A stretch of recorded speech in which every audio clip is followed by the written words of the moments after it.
Essiy mavzusi. Xo'p, bizga sertifikat savollarda eshitib qarang. Umumiy 44 ta savol beriladi. 44 ta savolga jamlanib necha ball?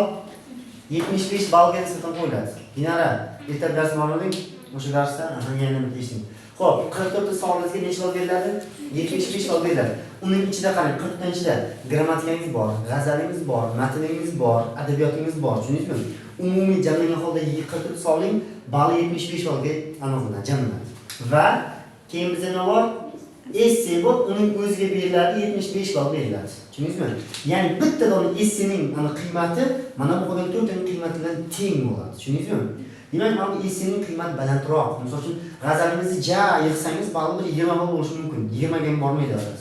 Grammatikangizni yig'sangiz 15 ga atrof bo'ladi. Adabiyotdan 10 ga atrof bo'ladi. Keyin matningizni xuddi shunday 10 atrof bo'ladi. Umumiy jamlanib keyin 75 ballga jamlanadi. Tushundingizmi? Shuning uchun mana 4 taning bahosi bitta essiga teng bo'ladi. Esse juda katta narsani hal qilib beradi sizga. Endi qarang.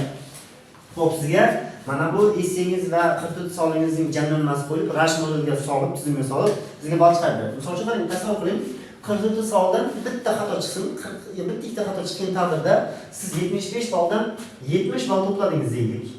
70 ball to'pladingiz, to'g'rimi? Endi essengizdan endi maksimal 75 ball olish bu juda katta gap bu. Juda katta gap bo'lib ketadi bu. 75 ball, chunki haligacha menimcha chiqmagan 75 ball. Tasavvur qiling, primerni olasiz, 68 ball olasiz. Mana bu. Tushundingizmi? Ya'ni 68 ball. Misol uchun, 70 ni tuzing, bu zo'r bo'ladi. Men primer qo'ydim, o'rtacha hisobda. 68 oldingiz va keyin sizning mana bu 44 savolingizga 68 esingizga ballingizni qo'shadi. Ne chiqadi? 128 bo'ladi. To'g'rimi? 138 bo'ladimi? 138. 38 mi? Matematik necha bo'ladi? 138. 38 mi? Xo'p, qo'shadi. 138 ga qo'madi. Endi qarang, 138 ni sizga keyin ballingiz chiqarayotgan payti bo'ladi, 2 ga bo'ladi. Bo'lib necha chiqadi? Necha? 69 mi? 138 bo'ladi. 0 0 0. Demak, 69 ball olsangiz siz A darajaga bo'lasiz. Tushundingizmi? A darajaga ega bo'lasiz. Mana shu 69. Ya'ni 69 bu A+ ga bir qadam degani. Tushundingizmi? Salkam bir qadam A+. Agar 70 qilganingiz o'sha 69 A+ bo'ladi. Endi eshitamiz qarang. Ya'ni sizga mana shu A+ ga yetishingiz uchun eng katta narsani hal qilib beradigan narsa nima ekan bu? Esse ekan. Agar mana bu essengiz 18 emas, 70 bo'lganda A+ ga o'zgaradi mana shu. Tushundingizmi? 2 ball degan narsa raziyasi qilib. Yoki mana bu 70 emas, 72 yoki 73 yoki 70 maksimal hamma ball ursangiz A+ ga ko'tarib ketadi. Tushundingizmi? Demak qarang, siz, ya'ni bu yerda ham asosiy topshiriq, to'g'rimi? Asosiy ona tili uchun topshirayotganlar e'tiborli bo'lish juda kerakli narsa bu narsa. Siz A varianti, ya'ni o'sha A sertifikatini to'plashingiz uchun ham sizda grammatikangizda o'ldim deganda 44 dan 42 ta qilib ishlashingiz kerak va essengizdan 65 dan kam bo'lmasligi kerak. Tushundingizmi? Shuning uchun sizga eng katta hayotingizni hal qilib beradigan narsangiz bu. To'g'ri, masalan 44 dan 44 ishlang. Qarshimasmiz, 44 ishlab qo'ying. Essengizdan sal pastroq chiqarib qoladigan bo'lsangiz, bu keyin 44 savolingizda kuyib ketdi deganda bu. Tushundingizmi? Ya'ni esse 4 ta skill bor-ku boyga. Grammatika, matn, g'azal, esse, mana esse emas, grammatika, matn, g'azal, adabiyotingizni ham tortib ketib qoladi. Ming zo'r o'qiganingiz bilan essengiz chiqarmasangiz o'sha tortib ketib qoladi. Shuning uchun har bitta skilllar bo'yicha, ya'ni esse bo'yichangiz ham narsiz kerak, maksimal ballga harakat qilishingiz kerak. Umumiy 75 ballga. Endi eshitamiz qarang. Xo'p, esse yozishda biz nimalarga ahamiyat berishingiz kerak? Essening sizga birinchi hozir tuzilish qolipini tushuntirib beraman. Xo'p, qaraymiz. Esse bu inshoga o'xshab ketadi. Inshodan farqli tomoni bor. Inshoda reja bo'ladi, murakkab reja, sodda reja bor. Bunda esa reja bo'lmaydi. Va biz essening 3 ta qolipini bo'lamiz. 3 ta qismi. Birinchisi kirish qismi. Ikkinchi qismi asosiy qism va uchinchi qism esa xulosa qismi bo'ladi. Tushundingizmi? Mana bu 3 ta qism bo'ladi. Ya'ni kirish, asosiy va xulosa qismi. Endi boshlaylik qarang. Kirish qismida asosan essengizning mavzusiga oid bo'lgan so'zning kirish qismini berib o'tadi. Ya'ni qarang, kirish qismingizda 40 ta 50 ta so'zdan tashkil topish kerak. Tushundingizmi? 40 yoki 50 ta atrof bo'lsin. Misol uchun mayli 35 ta bo'lsin, 30 ta ham bo'lsin yoki 55 yoki 60 ta ham bo'lsin, faqat undan ko'payib ketolmasin. 70 ta, 80 ta yoki 10 ta, 20 ta kamayib ketolmasin. Shu 40 va 50 atrofida bo'lsin. Tushunarlimi? Ayni 40 va 50 o'rtasida emas. 40 sal yetmay qolishi mumkin, ertaga sal o'tishi mumkin. Shuning atrof bo'lsa bo'ladi. Tushundingizmi? Va keyin nechta abzas? Bitta abzasda joylashsin mana shu 40 ta va 50 ta so'zingiz. Tushunarlimi? Demak, kirish qismingiz soddagina, ixchamgina, qisqagina bo'lishi kerak, 40-50 tuzini tashlash kerak va u bitta abzasini tashlab bo'lishi kerak. Tushunarlimi? Bu kirish qismi bo'lar ekan. Endi ikkinchi qismingiz qaysi qism? Asosiy qismingiz, qarang, asosiy qismingizda 150 ta yoki 200 so'zni tashlab olsin. 200 ta so'z. Tushunarli, bu qolip ham tuzilish qolipi 150-200 so'zning atrofida bo'lsin. Misol uchun 40 ta bo'lsa ham bo'ladi. 130 ta ham bo'ladi. Lekin 130 ta juda kam bo'ladi. 210, 220 ta bo'ladi, mayli bo'laversin. Ya'ni uni 250-260 bo'lib ketmasin asosiy qismingiz. Va 150-200 ning atrofida bo'lsin shu atrofda. Va keyin kirish qismingiz bitta abzas bo'ldimi? Asosiy qismingiz nechta abzas? 3 ta abzas bo'lsin. Tushundingizmi? 3 ta abzas. Mana bu shaklda hisoblanishi kerak. 3 ta abzas.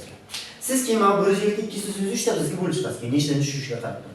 Va endi xulosa qismida 30 ta yoki 40 ta so'z bilan ifodalashingiz yetadi. Nechta so'z? 30 ta yoki 40 ta so'z. Bu ham bitta abzas. Umumiy hisobda esingizda nechta abzas bor? 5 ta abzas bor. Shuni bittasi kirish qismidan, bittasi xulosa qismidan, qolgan 3 tasi esa asosiy qismda bo'ladi. Tushuniga. Endi qaraymiz. Xo'p. Bu qolipi, ya'ni esseni qanday yozish qolipi. Endi ichki strukturasini qilib ya'ni ichki tuzilishlari, qanaqa gaplarni tashkil topishlarimiz kerak. Zarar etam. Xo'p, endi boshlaymiz. Kirish qismi sizga esse bo'yicha bitta savol, ya'ni o'sha mavzu beradi. Mavzungizda ikkita tarafni solishtirib aniq qilishingiz kerak, chiqarishingiz kerak. Misol uchun qarang. Hozir kuni ko'pchilik ota-onalar deydi, xususiy universitetlarga o'z farzandlarini o'qitishni afzal bilmoqdalar. Universitet. Yana ayrim ota-onalar esa davlat universitetlarini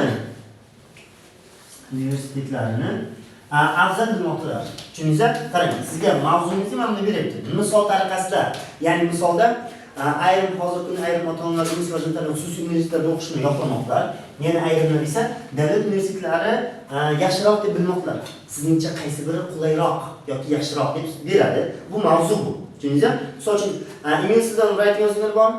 Inglizda ham tushundingiz. Sifr bormi? Writing yozganlar bor, to'g'rimi? O'sha writingdan bir xil. Sizlar misol uchun mana aytdingiz, writingdan xuddi shunaqa narsa berasiz. Ikkita narsani bir-biriga taqqoslab beradi, to'g'rimi?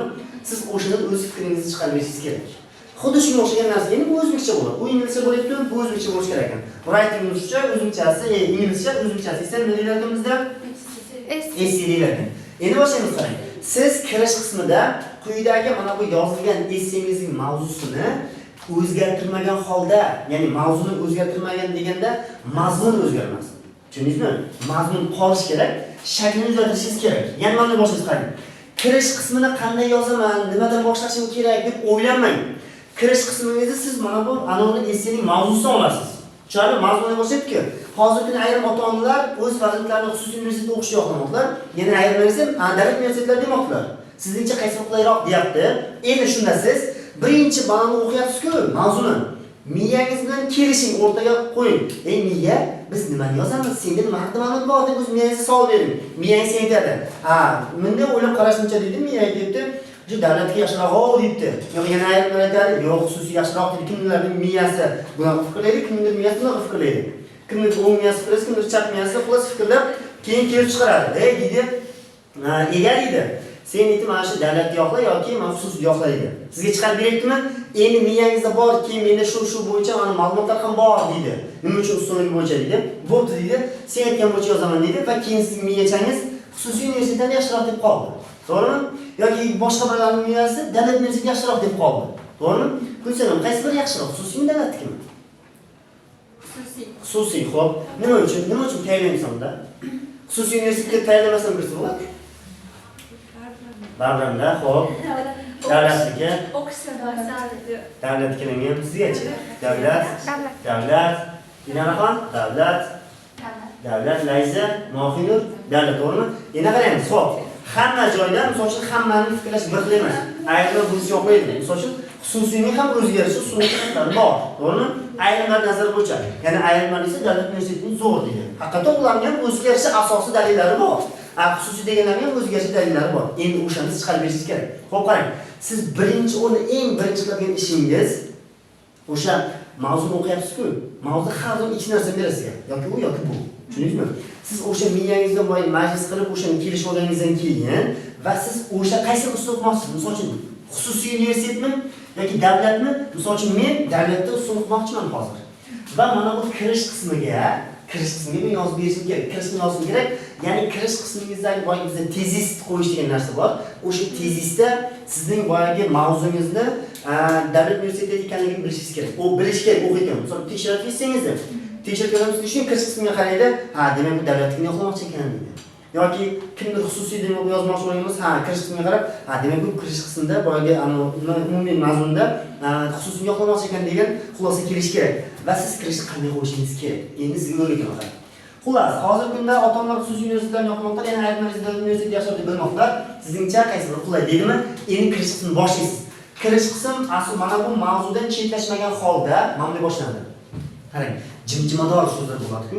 Mana badiiy so'zlarga o'xshagan narsa bo'ladiki, hozirgi ilm-fan taraqqiy etayotgan bir zamonda deb mana shuni boshlang. Hozirgi ilm-fan taraqqiy etayotgan bir zamonda ota-ona oldida farzandini oliy ta'limda o'qitish vazifasi turibdi. To'g'rimi? Va ayrimlar xususiy universitetlarni tanlamoqda, ayrim ota-onalar esa davlatni tanlamoqda. To'g'rimi? Mana shu yerga keldikmi? Qarang, mavzuimiz o'zgarmadimi? Mazmun o'zgarmadi, shakli o'zgaryapti xolos. Tushundingizmi? Shakli o'zgaryapti, mazmun o'zgarmayapti. Qarang, hozirgi ilm-fan taraqqiy etayotgan bir zamonda ota-onalar oldida ikkita yo'l turibdi. Farzandni oliy ta'limda xususiygami yoki davlatgami degan narsa turibdi. Nuqta. Endi davom ettirasiz. Endi siz nima yozmoqchi edingiz? Davlat, to'g'rimi? O'sha tezisingiz qo'yapsiz endi. Mana shu kelishgacha endi tezis qo'yasiz. Tezisda savol berasiz. Savol nima bo'ladi? Davlat universitetlarining xususiy universitetlardan ustunroq jihati nimada? Tushundingizmi? Yoki xususiy, qarang endi qarang. Aytayapti-ku, davlat universitetlarining xususiydan ustunroq jihati nimada deyaptimi? Endi demak o'quvchilar bilyapti. Ha, demak million nima haqida yozmoqchi ekan? Davlatda. Endi xususiy xususiylarni yozish uchun mana deyish kerak. Hozirgi rivojlanayotgan ilm-fan taraqqiy etgan bir zamonda ota-onalar farzandini oliy ta'limga berish to'g'risida ularning ikkita yo'li bor. Biri xususiy universitet bo'lsa, biri maktab davlat universiteti. Nuqta. Endi xo'sh, xususiy universitetlarning xususiy universitetlarning afzallik taraflari nimada? Men davlatdan deysiz shart emas, javob bo'lish shart emas. Xususiy universitetlarning davlat universitetlaridan farqliroq jihati nimada? Yoki yaxshiroq jihatlari nimada? Yoki xususiy universitetlarning afzalliklari nimada? Tushundingizmi? Mana shu tezis qo'ydingizmi? Bo'ldi. Kirish qismini shu yetadi. Kirish qismini tugalladi bo'ldi. Shuni mana shu qo'yish kerak. Ya'ni mana bu berilgan mavzudan chetga chiqmagan holda o'shaning o'zi sal shakllarni o'zgartirib, o'zidan bo'lgan jimjimador so'zlarni qo'shib chiqarib bo'ldi. Tushunarlimi? Oxirida savol berish, tezis degan. Bo'ldi, ketdi. Tushunarlimi kirish qismi? Shuning o'zi 40 ta so'z atrofi bo'ladi o'zi. Ya'ni hozirgi ilm-fan taraqqiy etayotgan bir zamonda ota-onalar oldida to'qqizta bo'ldimi? O'z o'nta farzandlarni oliy ta'limda o'qitish masalasi turibdi 16 ta. Bu paytda ularning oldida ikkita yo'l bor, 28 ta. Biri xususiy universitet bo'lsa, ikkinchisi davlat universiteti 30 ta bo'ldi. Tushundingizmi? 30 ta ketdi. Hal tezib qo'yamiz, endi tezib qo'yamiz. Xususiy universitetlarning davlat universitetlaridan farqli jihatlari nimada? 37 ta bo'ldi. Bizga aynan 40 ta bo'lishi shart emas edi. 30 sal bir pas bo'lsa ham bo'ladi. Mana 37 so'z sizning kirish qismingizga yetadi. Tushundingizmi? Ketdi. Endi nima o'tasiz? Asosiy qismga o'tasiz. Endi asosiy qismingiz nechta abzas? 3 ta abzasdan boshlanyaptimi? Endi qaraymiz. Birinchi abzas, ikkinchi abzas va uchinchi abzas. Endi qaraymiz. 3 ta abzasda nimalar yozilishi kerak? Xo'p, endi qaraymiz. O'zi abzas nima uchun kerak degan narsa bor bizga. O'zi abzas bitta yorilayotgan fikr tugallanib, yangi bir fikr boshlangan paytda qo'yiladi. Bo'lmasa qo'yilmaydi. Ayrim misol kitob o'qigan bo'lsangiz, bir xil betlar to'liq bitta abzassiz bo'ladi. Misol uchun badiyasalar o'qigansizmi? O'shanda bo'ladi. Ularda fikr tugallamagan bo'ldi, bitta fikr davom etgan bo'ladi. Lekin fikr tugallagan bo'lsa, abzasga davom ettirishingiz kerak. Xuddi shunday siz fikringizni 3 ga bo'lishingiz kerak mana bu fikrni. Va 3 ta tarqasa. Shuni undan keyin endi biz asosiy qismini boshlaymiz. Xo'p, qarang. Birinchi abzasda asosiy qismingizni boshlayotganingizda siz bir maqol bilan boshlashingiz kerak. Maqol bilan, tushundingizmi? Ya'ni nima deysiz? Misol uchun, hozir bu maqolni tushunib yo'qmi, qanday darajada tushunishni aniq ayta olmaymiz. Nima deysiz bo'ladi? Misol uchun, beshikdan to qabrgacha ilm izla deganlaridek, bola voyaga yetgandan so'ng oliy ta'limga o'qishi kerak. qarang boshlangan bo'lsa birinchi abzasda beshikdan to qabrgacha ilm izla deganlardek bola farzand oldida yoki ota-ona oldida farzand o'qitish degan narsa bor, shuning uchun oliy ta'lim o'qitish kerak. Bunda ota-ona boyagi farzandga oliy ta'lim tanlashda ko'proq ahamiyatga ega bo'lgan mas'uliyatni bajarib beradi deb xulosa mana shuni boshlab ketasiz va bundan birinchi abzasingizni boshlaysiz. Birinchi abzasni mana shunday boshlaysiz. Tushundingizmi? Keyin endi qarang. Birinchi abzasda biz nimani ochib berishimiz kerak? Birinchi abzasda birinchi tomonning vakillarining fikrini ochib berishingiz kerak. Ya'ni birinchi tomon deganda ikkita tomon bor bu yerda. Xususiy universitet, davlat universiteti. Birinchi tomon xususiylarni ochib berishingiz kerak. Ya'ni qarang, xususiylarni misol uchun bilsam yozmoqchi xususiyni. Keyin mana yerda xususiyni yaxshi qo'ymas kerak-da. Xususiy zo'r, bunday davlatdan ustun deb aniq oxirgi xulosa qo'yilmas kerak. Tushundingizmi? Ya'ni buning fikri bo'yicha xususiy yaxshiroq-ku davlatga qaraganda. Birinchi tomon deganda mana bu yerda birinchi abzasda bo'ldi xususiy davlatga shunaqa jihatlardan ustun yoki unaqa bo'lishi kerak yoki bunaqa institut deb qo'ymas kerak. Tushundingizmi? Nima uchun birinchi tomonning vakillari o'zingizga hali fikringizni yozmang. Birinchi tomon, ya'ni qarang, siz davlatni tanlagan bo'lsangiz ham yoki siz xususiy tanlagan bo'lsangiz ham, o'sha xususiy tanlayotganing sizga o'xshagan odamlar nima uchun tanlayapti xususiyni? Tushundingizmi? Birinchi abzasda mana shuni gapirishingiz kerak. Nima uchun? Misol uchun aytish mumkin. Xususiy universitetlar davlat universitetidan farqli jihati xususiy universitetlarda ta'lim tizimi yaxshi rivojlangan, ularda malakali doktorlar ishlaydi, professorlar ishlaydi, to'g'rimi? Mana solishtiring. Xohlagan solishtiring. Xususiy universitetning domlasi bilan oddiy mana o'zimizning biznesning domlasini solishtiring, xususiy kuchlilardir. Sabab nimada? Xususiy universitetda pulni xususiy universitet o'zini rivojlantirish uchun o'ziga boyga tikadi, sarmoya tikadi, chunki kattaroq pul beradi. Misol uchun, men Layza professor deylik, qonun fanlari doktori bu, turibdi men yerda, zo'r haqiqatan zo'r, respublika bo'yicha juda katta ma'lumotga ega. Va keyin bunga kelib, taklif qilyapti. Toshkentdagi qanaqadir xususiy universitetdan keldi va men o'zimiz biznesdan keldi. Layza deb biznesga borsa, Layza 10 million beradi. Xususiy universitetga sen 12 million beradi. Layza qanqa boradi? Shunga borasizmi? Kim bo'lsa shunday qilasizmi? To'g'rimi?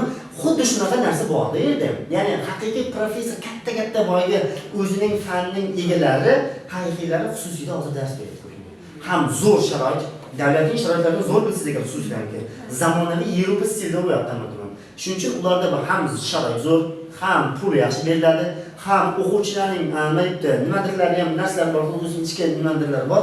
Plus hamma narsasi bormi? Shuni hisobiga xususiy, shu narsalarni ochib bergan holda xususiylarda malakali kadrlar ishlaydi yoki o'qituvchilar zo'r ta'lim beradi, hamma narsa tizimga qo'yilgan, nimadirlar deb turib, birinchi tomonning vakillarini yo'qlashi shunda deb yozib berishingiz kerak. Tushunarlimi? Ikkinchi abzasga o'tasiz, bo'ldi. Birinchini yozdingizmi? Keyin unday qoling. O'zingizga birinchiga qolingda. 150 200 ta so'zmi olaymiz? 150 200 tami? Primer olaylik, 180 ta deylik. 150 emas, 200 emas, 180 ta. 180 ta so'zni necha abzasga bo'lishingiz kerak? 3 ta abzasga bo'lishingiz, to'g'rimi? 60 tadan bo'lishingiz kerak.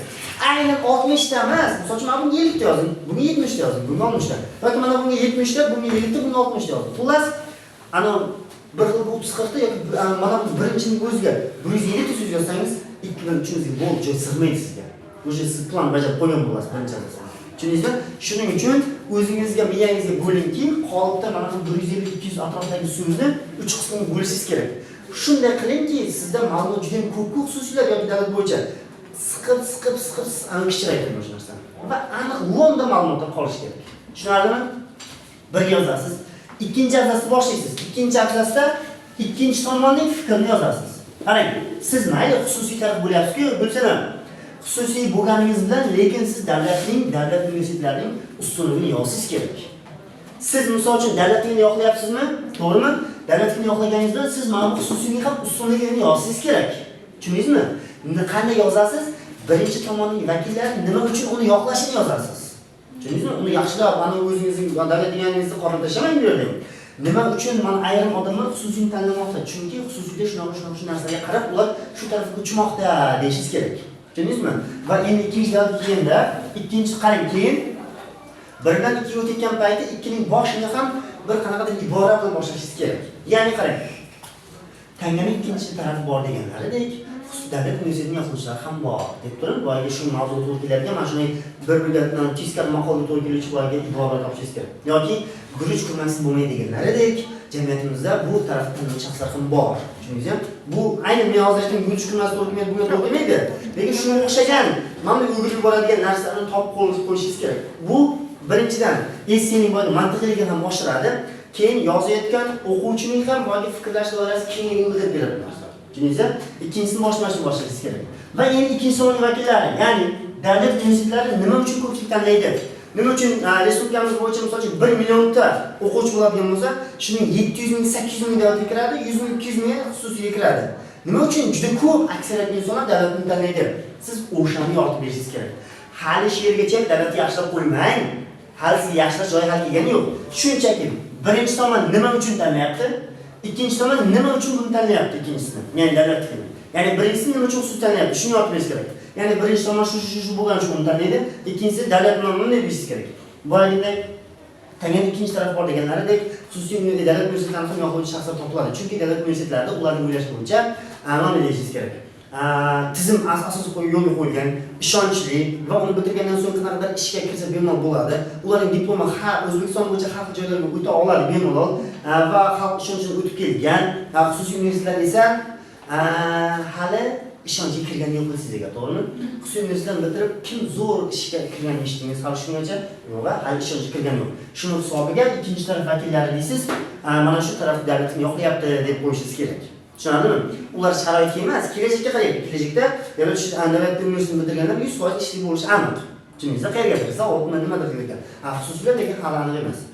Shuni bir taraflardan ko'rib, xususiylarni davlatni yoqlaysiz. Endi 3-abzasda endi shaxsiy fikr yoziladi. Tushundingizmi? Shaxsiy o'zingizning fikringiz 3-chisiga keladi. Endi ayting, sizga qaysi biri qulay? Xususiymi, davlatnikimi? Ya'ni birinchi tomonning vakillaridanmisiz yoki ikkinchi tomon vakillaridanmisiz deydi.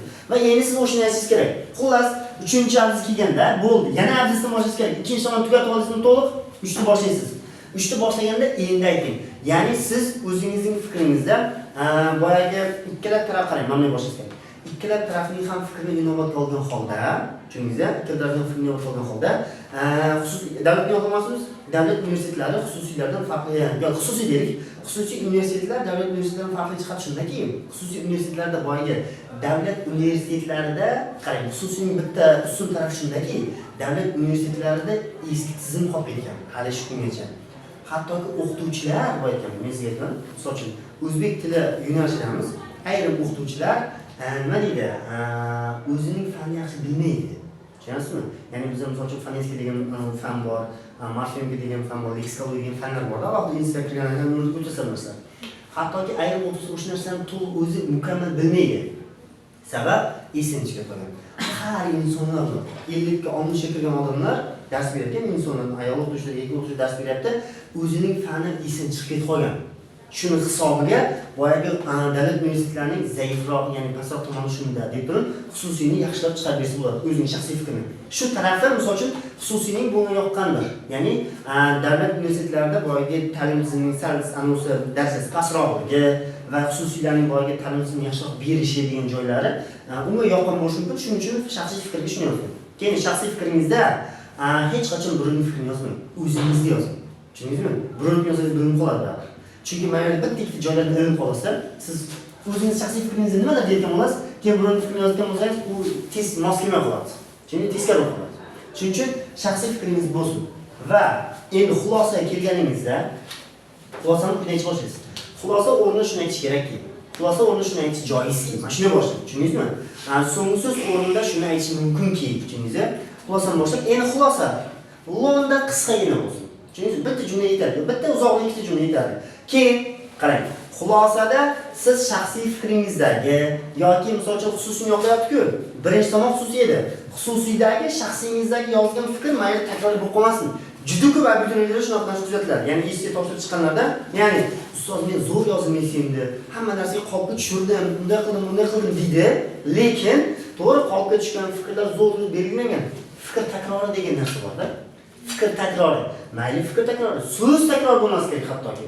Bitta so'zni qo'lladingizmi? Ikkinchi marta so'zni qo'llamay hech qayerda. Misol uchun, kirish qismini yozibda so'zni qo'lladingizmi? Hech qachon asosiy hech qaysi xulosani qo'llamasligingiz kerak. Tushunarlimi?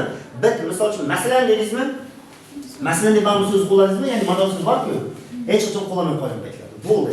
Hattoki mayli jumla takrori, so'z takrori bo'lmasin. Bir dona so'zni ishlatmang. Ma'nodoshini qo'llasa bo'ladi. Ma'nodoshini keyin yo'q. Qo'llang, bitta qo'llang, boshqa qo'llamang kerak emas. Tushundingizmi? Bir marta qo'llang bo'ldi. Xullas, Bitta narsani yozdingizmi, bu uni miyangizni o'chirib tashlang. Udal qiling. Ruschasiga aytay, udal qilish kerak. Bu yangi fikr yozish kerak. U ham fikr yozib bo'ldingizmi, uni ham udal qiling. Umuman, bu esingizdan chiqaring. Keyin ham qiling. Mana bu o'zingizning shaxsiy fikringiz, sizda bir 4-5 ta fikrlar bor-ku, hammasini yozib tashlamangda. Bitta zo'rini xulosaga olib qo'ying. Tushundingizmi? Xulosaga olib qo'yishingiz kerak. Ya'ni xulosa qilishni shuni aytish kerakki, xususiy universitetlarning davlat universitetlarining farqi ustun jihati bu xususiylarning rivojlangan davlatlarda ham yaxshiroq samara berishi va kelgusida yurtimizning ham xususiy universitetlarga talabni ortib, ularning yonida bo'lib ketishida deb turib, misol uchun shaxsiy fikringiz, ya'ni oxirgi xulosa yozib qo'yishdir. Misol uchun bu fikr tepida kelmaydi. Shuni yozib qo'ymasligingiz kerak. Tushunarlimi? Ya'ni fikr takror umuman uchramasin. Bu xulosaning 3-qismi edi. Endi, xo'p, bu qolib. Hali yana kerakli narsalar bor. Qarang, yana nima e'tibor berish kerak? Bizning mana bu esseyimiz to'liq publisistik uslubda bo'lishi kerak.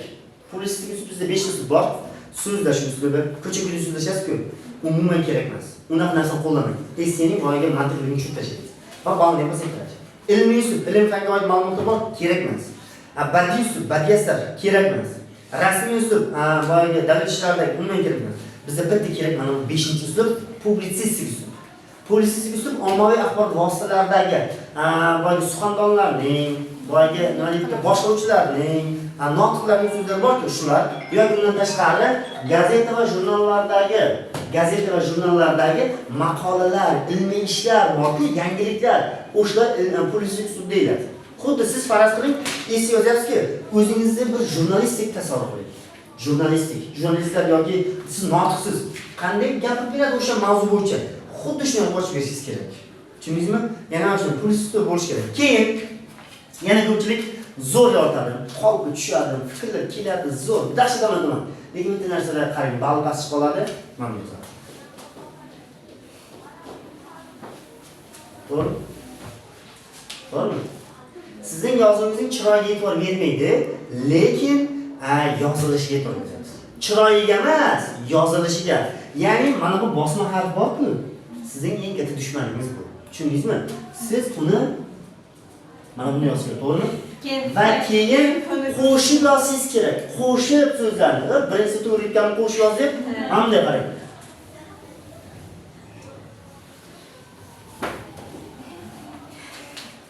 Yozuvlarni birinchini qo'shib qoladimi? Qarang. Mana birinchida men shuni yozganman. Hozir bunday. Yozuv chiroy ahamiyatsiz. Siz muhimi uni to'g'ri qo'shib yozing. Tushundingizmi? Shundagina sizda boyagi baholayotganda nimalikda husn-xatingizni chiroyi emas, yozishga qarang. Ya'ni qo'sh yozyaptimi? Harflar to'g'ri yozyaptimi? Tushundingizmi? Shu joyga. Kerak. Xo'p qaraymiz. Endi eshitning qarang. Mana bu 3-abzasda, yozishga qaraymiz. 3-abzasda siz qanaqadir bir statistika qo'llashingiz kerak. Ya'ni statistika deganda qanaqa statistika qo'llaymiz? Sizda misol uchun boyagi xususiyni yo'qlayapsiz-ku. So'nggi yillarda xususiylarga ham bizda talab oshib bormoqda. Misol uchun bu yilga debdi, o'tgan yilga qaraganda bu yilga abituriyentlar xususiy universitetlarga shuncha ming ko'proq topshirildi. Tushundingizmi? Yoki xususiy universitet bu yil o'ziga shunchasi yana yangi ochildi. Bu ochilishdan sabab xususiylarga talabning ortib borishi. Deb turib bitta statistika qo'llasangiz, bu zo'r variant bo'ladi. Yoki davlat xizmatchilari, davlat universitetlariga xususiylarga qaraganda shuncha ko'p topshiradi bolalar. Tushundingizmi? Mana shu statistika qo'llashingiz kerak. Uning uchun nima qilishingiz kerak? O'zingizga bir baza to'plang. Qarang, sizga misol uchun mana hozir uyingizga bir ism mavzu beraman. Berganingizda siz ko'p-ko'p yozib ketmang. Oldin boyaga aytdimsiz, menga kelishing. Kelishingizmi qaysini haqida yozish kerakligini, endi shu haqida ma'lumot to'plang. ChatGPT'larga bor yozinglar ChatGPT. Sen mana shu fikrga qanday qaraysan desangiz, u o'zining fikrini chiqarib beradi. Salom, men shunaqa-shunaqaman, men shu fikrga shuni qarayman deb o'zi hammasini chiqarib beradi, bilasiz? Foydalangan bormi? Keyin bu tarafning fikrlarini kelib deysan desang, u tarafga ham o'zi fikrini chiqarib beradi. Tushundingizmi? Keyin shuni foydalaning. Google ga yozsalaring, shu haqida ma'lumotlar bor, qanaqa statistikalar, shuni olib, o'zingizda ma'lumot yaratdingizmi? Keyin miyangizni bo'lib oling. Kirishga shuni xulosaga, asosiy qismini xulosaga shuni yozaman deb, yana Shahnoza yozaman deb bo'lib olganingizdan so'ng, keyin asta tartib bilan boshlashingiz kerak bu narsani. Tushundingizmi? Xo'p, keyin yana e'tibor berishingiz kerak. Boya aytganimizdek, keyin qarang, so'zlarda qo'llang mana bu narsani. Xo'p, ajratilgan bo'lak, hamma qo'llashlar, to'g'rimi? Kiritmalar bilamiz. Uyushib bo'laklar, qo'shma gaplar, ergashgan qo'shma gap, ko'chirma gapga qo'shma gap, bog'langan qo'shma gap, hammasidan foydalaning. Tushundingizmi? Bu essingizni qarang. Mana bu yerda sizning boyagi grammatikangiz, adabiyotingiz, hamma narsangizdagi bo'lgan bilimingiz bor-ku, testda chiqmaydi, esida chiqib keladi.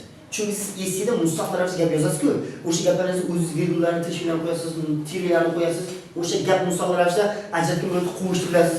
Buni yozib berib turib, mana shu ajratgan bilan topingizni topish oson-ku, lekin o'zingiz qo'llashingiz qiyin. Agar siz o'shani qo'llasangiz, bu ham essingizning boyagi mazmunini ko'tarib beradi. Tushundingizmi? Ajratilgan bo'lak, uyushiq bo'lak, kiritmalar, atrov gaplar, so'z gaplar bor-ku, egasi umumlashgan gaplar yoki ko'chmayotgan qo'shma gaplar qo'llang o'sha narsalarni. Sitatalar deyiladi. Sitat degan status deymizku biz o'zbekchasiga. Shunaqa narsani qo'llang, maqol qo'llang, matal qo'llang, ibora qo'llang, bular oshib kelgan narsa. Tushundingizmi? Keyin faqat esingizdan o'tashmasin keyin.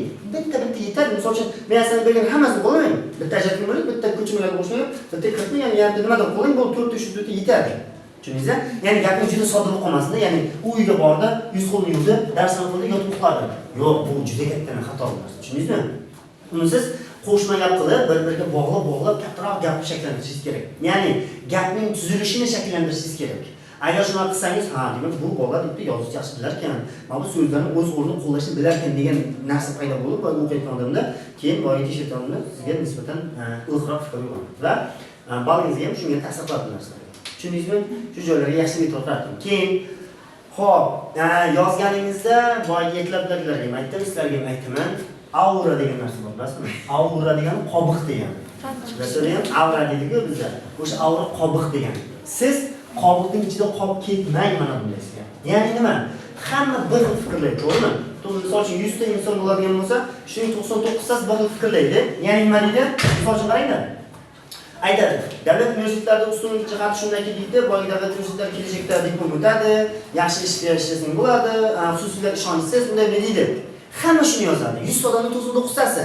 Siz unday qilmang. Siz mana bu qobiqni yorib chiqing deb aytadi. Nima deyishingiz kerak siz? Siz mana bu uning ta'limi, uning yo'nalishi demasin, boshqa yo'nalishni toping. Nima uchun boshqa yo'nalishlarda ustun jihat ham bo'lishi mumkin-ku? Ya'ni nima uchun boyga xususiy rivojlanib ketmayapti? Nima uchun boyga davlat o'z o'rnida qilib turibdi? Chuqurroq singib bormisiz? Ya'ni misol uchun mana bu rasmim bor-ku, hamma bu yoqqa ketadigan bo'lsa, bitta bu yoqqa yuradigan bo'ladi. Siz shunday yuring-da. Ya'ni hamma misol uchun xususiy yozayotganlar, xususiy o'qituvchilar zo'r, sharoit zo'r, uni zo'r demasdan boshqa tarafini yaxshilashingiz kerak. Xususiylarning boshqa taraflari bor. Uni siz qayerda topasiz? Izlanasiz yuzga bor. Topasiz, maqollardan toping, ChatGPTdan toping, Googledan toping, xullas, u boy qobiqdan chiqing. Kim misol uchun qanday bo'ladi? Shunday narsa bor. Oldingizga 100 ta misol uchun daftar berdim. Birinchi sinfning boyagi yo'q, 3-sinfning diktantini tekshirish uchun, oldiga inshoot tekshirish uchun oldingizga 100 ta daftar berdim. Hammasi bir xil shu yozib ketavergan. 10 ta tekshirasiz, 10 taga nima qilasiz? Zerikasizmi? Keyin shuni ochib turib, o'qishiga qarab, bilmay qarab 3, 4, 5 qo'yib ketaverasizmi? Xuddi shunaqa narsa sizda bo'lgan o'sha narsa borki, his tuyg'u hamma odamda bor narsa. Zerikish, qilish nima deydi? Nima deydi? Suicidni o'qish degan narsa bor, o'z narsasini. Shunaqa narsa bo'lib, esiy tekshiruvchi inson ham shunday qaraydi, hamma davlatdagi boyagi yaxshi, oxirida ish yaxshi beradi, nima qilib ketibdi-ku. Bir kunda 100 ta esiy tekshirsin, sizniki 100-inchisi bo'lsin borki, hammaga o'rtacha o'sha yozgangacha qo'yadi. Misol uchun esingizga 65, 68 qo'yibdimi? Sizniki ularga nisbatan boshqacharoq yo'nalish ochib bering, boshqaroq yo'nalish ochib bering. O'q deydi, mana esingizga zo'r yozdim. Zo'r yo'nalish qanday ko'raychi? Boshdan bilinadi. O'sha sizniki keyin. Ya'ni yaxshi boshqa yangi yo'nalish yo'nalsangiz, demak yaxshi chiqdi. Qani asosiy qanday yozgan ekan deb ana o'qib boshlaydi. Asosingiz undan zo'r bo'ladigan bo'lsa, demak buni zo'r ekan fikrlash deb turib, ularga misol uchun hamma 65, 68 qo'yganingizda sizga 72, 73, 74 hattoki zo'r yozsa 75 ham maksimal qilib qo'yadi. Tushundingizmi? Shuning uchun boya aytgandek, qobiqdan chiqing. Misol uchun uyga borib, misol uchun bitta mavzu beraman. Borganda oddiy miyangizda fikrni yozmang. Hech qachon miyada fikrni yozmang. Izlaning kitoblardan, internetlardan izlanib shu bo'yicha qo'shimcha ma'lumot toping o'zingizga. O'zingizga qo'shimcha ma'lumot bo'lsin. To'g'ri, sizga hayotingizda yoki faningizda kerak emas, lekin essingizga kerak bu narsa. Qo'shimcha ma'lumot yozadigan bo'lsangiz, bu sizga foyda keladi. Keyin bir narsa e'tibor bering. Siz hozir essay yozyapsiz, men sizga har kuni, har darsda bitta essay mavzu beraman.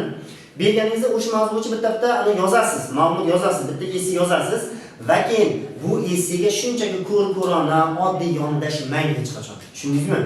Ya'ni essayning mavzulari chiqmaydi, shunaqa mavzuga tushadi demaydi hech qachon, lekin shunga yaqin bo'lgan mavzularni yozamiz.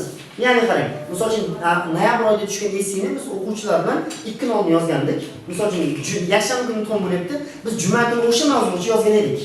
Chunki qanaqa mavzuda o'z essida? Essida hozirgi kunning dolzarb mavzusi chiqadi. Misol uchun o'sha paytda oktyabrning oxirida edi, hamma institutga yiqilganlar xususiy o'zini o'rgatgandi. Bilasiz, oktyabrda shuni avjiga chiqadi. Tayyorlansammi, xususiy kirsammi, super qilsammi degan narsa juda ko'tarib ketgandi. Xuddi shunday o'sha vaziyatga mos bo'lgan esse mavzuni beradi ular ham. Keyin shu mavzu tushdi. Mana shu mavzu tushdi. Xususiy universitet yaxshimi, davlat universitetlarimi degan narsa bor edi. Biz uni boyagi 2 kun oldin yozgandik. Yozib chiqib, narman chiqqan Safinaniki. Muhofizatchilarni o'shaniki.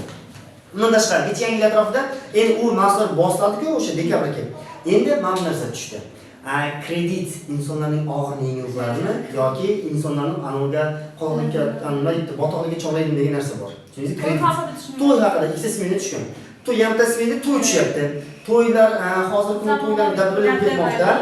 Yoki boyga mana bitta kam chiqim to'ylarmi degan narsa bor. Ko'rasiz, o'sha davrda muammolar edi. Hozir endi sizga aprelga borib nima mana reyka chiqadi deymizmi? Instagram reyka chiqadi-ku. Qaysi mavzu reyka chiqadi? Ya'ni misol uchun nima bo'lishi mumkin? Bahor kelganda bayramlar bo'lishi mumkin, yoki qanaqadir udumlar bo'lishi mumkin, yoki qanaqadir undan boshqa kompyuter haqida hozirgi juda ko'p mavzular bor. Biz bugundan boshlab har darsimizda bitta esse yozishga mavzu bermaslarga yozasizlar va keyin bu essingizga mukammal yondoshing. Mukammal, o'ta darajada mukammal. Tushundingizmi? Sababi nimada? Men sizga bir kun bitta esse beraman, qaytib imtihongacha u esse o'tmaymiz. Bilib qo'yish narsa. O'sha mavzu bo'yicha umuman paftor dars bo'lmaydi. Tushundingizmi? Ya'ni paftor dars deganda, misol uchun hozir xususiy universitetda universitet degan uyga mavzu berib yuborsam, bu mavzuni qaytib bermayman. Tushundingizmi? Chunki biz yangi mavzu bo'yicha shug'ullanishimiz kerak. Yangi mavzular ochishimiz kerak. Va keyin sizga masalan biz hozir xususiy haqida yozgan bir darsimizda misol uchun martning boshiga yetganda qanaqadir mavzu yozdik. Misol uchun sun'iy intellekt haqida yozdik. Mart boshida. Ungacha qanaqadir mavzu yozganmiz. Undan keyin aprelning oxirigacha 1,5 yil nimadir yozamiz. Lekin sizga martning boshida biz sun'iy intellekt haqida esse yozganmiz. Va aynan o'sha mavzu tushib qolsa, siz boyagi o'zingizga ayting, baza yig'ing dedim-ku, o'sha bazani yig'ib, keyin boyagi imtihonda ham o'sha narsani yozasiz. Misol uchun o'rgangan va yozgan narsangiz esdan chiqmaydi, to'g'rimi? Imtihonda xuddi shuni yozib turasiz. Agarda shunchaki o'zingizning fikringizda boyagi ko'r-ko'rani yozib ketaversangiz, imtihonda xuddi shu bo'ladi. Ko'r-ko'rani yozsangiz 50 ball 45 ballga men baholab beraman. Imtihonda javob o'zingizcha bo'lsa, undan pasini qo'yib berish mumkin. Shuning uchun har bitta yozayotgan essingizga mukammal yondoshing. Har bittasiga oddiy kelmamda hali imtihongacha borib men shunchaki o'rgansam boshlanishiga menga shu ham bo'ladi-ku, to'g'rimi? Ko'pchilikda bo'ladi. Boshlanishiga hali o'rganishim uchun men shu narsani yozsam to'g'ri bo'larmikan? Ya boshlanishga o'xshasa hech nima demaydi hali. Men boshlanishga asosan ko'tarib olaman. Yo'q.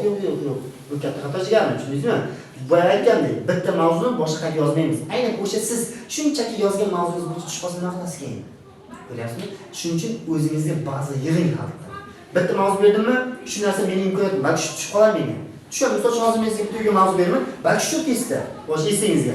Shuning uchun mana shu mavzuga tayyorlanishingiz kerak. Har biriga mukammal darajada. Tushunarlimi? Savollar bormi esse bo'yicha? Yo'qmi? Xullas, essening nima deydi, qoliplari qanday yozish kerakligini sizga tushuntirib berdim. Xohlasangiz mana videoga oldinda videoni kanalga tashlab qo'yaman.